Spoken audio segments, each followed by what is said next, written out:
June 3, 2026, Washington, D.C. A 74-year-old man in a suit sits in front of the Senate Commerce Committee and says the quiet part out loud. College football has become an arms race. Whoever spends the most wins, and it's a race to the bottom. That man is Nick Saban. And here's the thing, this wasn't a new tape. He'd been saying it for years, on podcasts, at press conferences, in front of Congress. Over and over, we laughed, we called him a hypocrite. We said the old man just didn't want to adapt. And now, rosters are approaching $40 million. Players are transferring 3-4 times. Programs are losing money chasing wins they can't afford. Non-revenue sports are on the chopping block.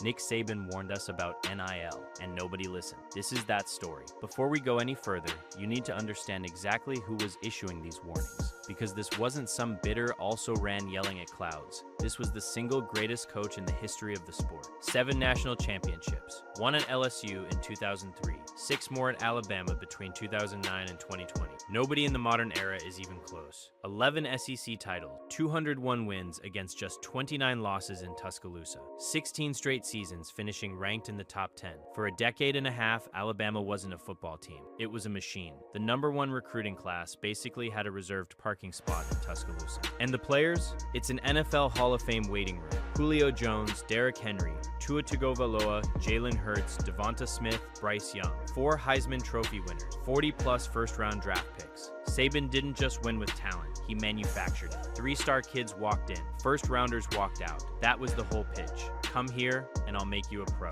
So when that guy, the man who understood the machinery of college football better than any human alive, started saying the machine was breaking, that should have been a 5-alarm fire. Instead, we hit snooze. Let's rewind to July 1st, 2021, the day NIL officially goes live. Name, image, and likeness. For the first time, college athletes can legally make money off who they are. Endorsements, autographs, social media deals. And to be clear, that part was long overdue. Even Saban said so. He never argued that players shouldn't get paid. His own quarterback, Bryce Young, had nearly $1 million in deals before he ever started a game, and Saban bragged about it. No, his warning was more specific. He said the problem wasn't NIL itself. It was what NIL would become without rules. Because there was no cap, no enforcement, no national standard, just a patchwork of state laws, a powerless NCAA, and booster collectives with open checkbooks. Then came May 2022. Saban stands up at an event in Birmingham and accuses Texas A&M of buying every player on their signing class. Jimbo Fisher loses his mind, calls a press conference. It becomes the messiest coach feud in years. And here's the part people forget. Jimbo didn't just deny it. He counterpunched. He told reporters to go dig into how Saban did his deal, insinuating that Alabama hadn't exactly been running on bake sales all those years either.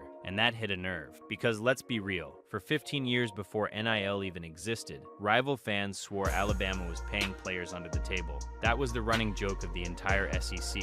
The bagmen, the $100 handshakes. Of course, Saban wins, he's buying them. Saban denied it every single time, flat out. And for what it's worth, the NCAA never hit Alabama with a pay-for-play case under it. But that history is exactly why so many people rolled their eyes when he started sounding the alarm. The man everyone accused of secretly funding the best roster in football was now complaining that the secret economy had gone legal. You can see why the hypocrite label stuck, but almost nobody focused on what Saban was actually saying underneath it. That recruiting had already stopped being about development and started being about bidding. In year 1, he went to Capitol Hill multiple times. He sat with senators and begged for a federal framework. He said the sport had competitors with no referee, no legislative body making rules everyone had to follow. Congress did nothing. January 2024, Nick Saban retires, 72 years old, still recruiting at an elite level, still winning double-digit games, and he walks. And in the interviews afterward, he's honest about it. The game had changed. Recruiting visits had turned into salary negotiation.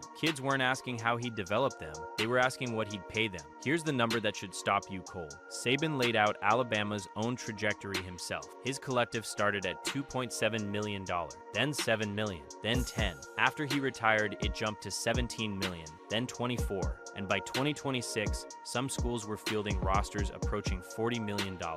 And if that sounds abstract, put some names on it. Bryce Underwood, the #1 recruit in the country, reportedly flipped from LSU to Michigan for a package worth $10 to $12 million before he ever took a single college snap. Jeremiah Smith, the best receiver in America, carries a valuation north of $4 million a year at Ohio State. Arch Manning's NIL valuation at Texas, pushing $7 million. Quarterbacks are hitting the transfer portal and landing $4 million paydays like it's free agency. Because it is free agency. These are teenagers out earning NFL veteran. 15 times growth in 5 years. That's not a market, that's a bubble. Critics said he quit because he couldn't win in the new world. Maybe there's a grain of truth in the timing. But watch what he did next, because a guy who's bitter goes quiet. Saban got louder, so let's actually do the receipts. What did Saban warn about, and what actually happened? Warning number 1. Pay for play disguised as NIL. He said collectives would turn endorsement money into straight-up salaries and bidding war. Check. Nobody's even pretending anymore. The House settlement in 2025 made revenue sharing official.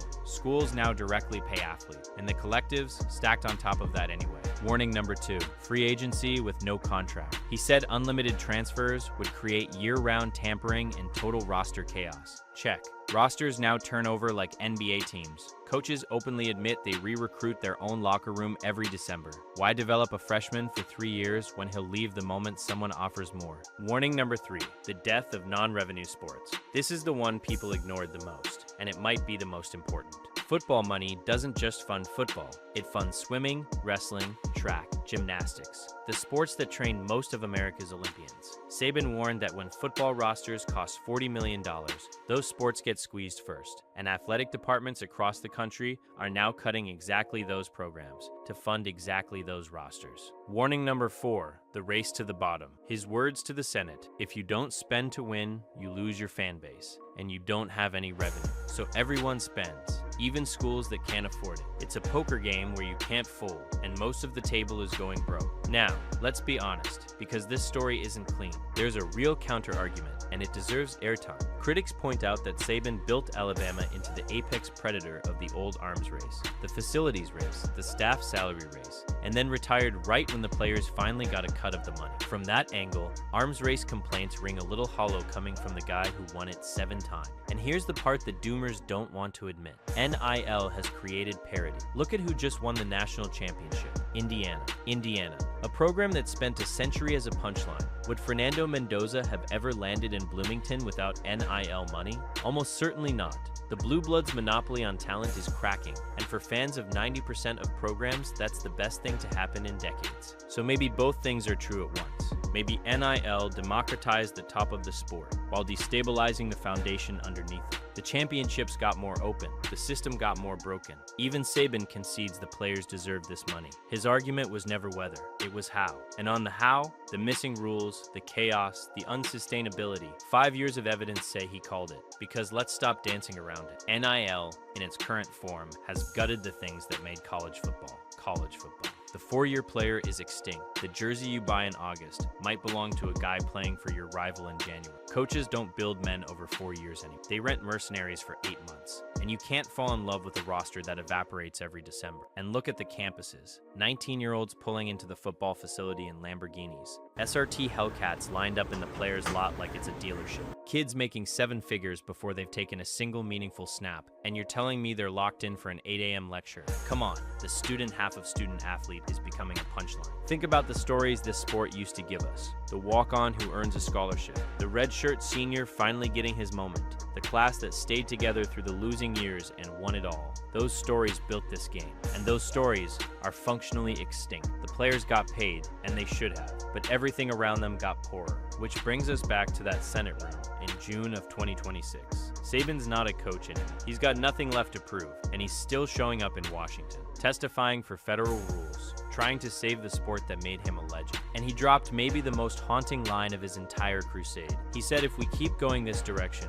we should stop saying student athlete and start saying athlete who is also a student. Think about that. The man who ran the closest thing college football ever had to a professional machine is warning us the sport is becoming too professional. Here's the uncomfortable truth. Nick Saban didn't lose to NIL. He saw the game clearly, the way he always did, and told us exactly where the ball was going. We just didn't want to hear it because the messenger was inconvenient and the money felt good. The question isn't whether Saban was right anymore. The question is whether it's too late for it to matter. So, prophet or hypocrite, or both? Drop your take in the comments, and if you made it this far, you know what to do. I'll see you in the next one.